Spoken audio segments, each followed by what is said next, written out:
মনোবীক্ষণ polyclinic, চিকিৎসার জগতে এক দশক। এখন এখানে সব বিষয়ে ডাক্তারবাবু একসাথে তলায়।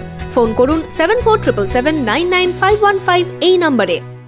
ধারের টাকা চাইতে গিয়ে সুতি থানার औरंगाबाद নেতাজি মোড় বরজপাড়া এলাকায় খুন এক যুবক। প্রকাশ্যে চাকু মেরে খুনের অভিযোগ উঠল প্রতিবেশীর বিরুদ্ধে। পরে অভিযুক্তকে গ্রেপ্তার করে পুলিশ। বহরমপুর শহরেই 4 star deluxe premium hotel with luxury and comfort golden retreat. এখানেই জেলার একমাত্র ডিস্কোথেক, আছে রেস্টুরেন্ট, লাউঞ্জ বার, অত্যাধুনিক gym, spa, swimming pool, club মেম্বারশিপের সুযোগ। বহরমপুর শিল্প তালুকে গোল্ডেন রিট্রিট। সুতিতে সাত সকালে প্রকাশ্যে যুবককে চাকু মেরে খুনের অভিযোগ, গ্রেপ্তার অভিযুক্ত প্রতিবেশী। বৃহস্পতিবার এই ঘটনায় চাঞ্চল্য ছড়ালো সুতি থানার औरंगाबाद নেতাজি মোড় বরজপাড়া এলাকায়।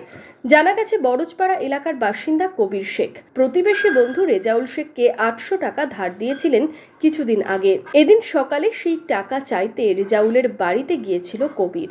তখনই কবির শেখের ওপর চাকু নিয়ে হামলা চালানো হয় বলে অভিযোগ। রক্তাক্ত অবস্থায় তাকে মহেশাইল ব্লক প্রাথমিক স্বাস্থ্য কেন্দ্রে নিয়ে যাওয়া হলে চিকিৎসকেরা মৃত বলে ঘোষণা করেন। ইনি টাকা পাবেন, যে মারা গেছে, ইনি যে মার্ডার করেছে ওনার কাছে টাকা পাবেন। এবার টাকাটা চাইতে গেছে, এবার টাকাটা চাইতে যাওয়া মাত্র তার পেটে কিন্তু চাকু মেরেছে। এবার চাকু মেরে এবার আমরা ছিলাম না, আমরা ছিলাম ওপর রুমে। এবার ওপর রুমে এসে দেখি তাকে 4 ঘা চাকু মারা হয়ে গেছে অলরেডি। এবার আমরা ধরাধরি করতে যেয়ে এনারা যে পালিয়ে গেছে, পালিয়ে যেয়ে হোক থানাতে স্যালেন্ডার করেছে।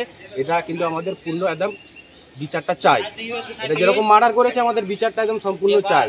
ইতিমধ্যেই এই ঘটনায় পুলিশ অভিযুক্ত রেজাউল শেখকে গ্রেপ্তার করেছে। শুধুই কি টাকার জেরে এই খুন, নাকি এর পেছনে অন্য কোনো কারণ রয়েছে তা খতিয়ে দেখছে পুলিশ।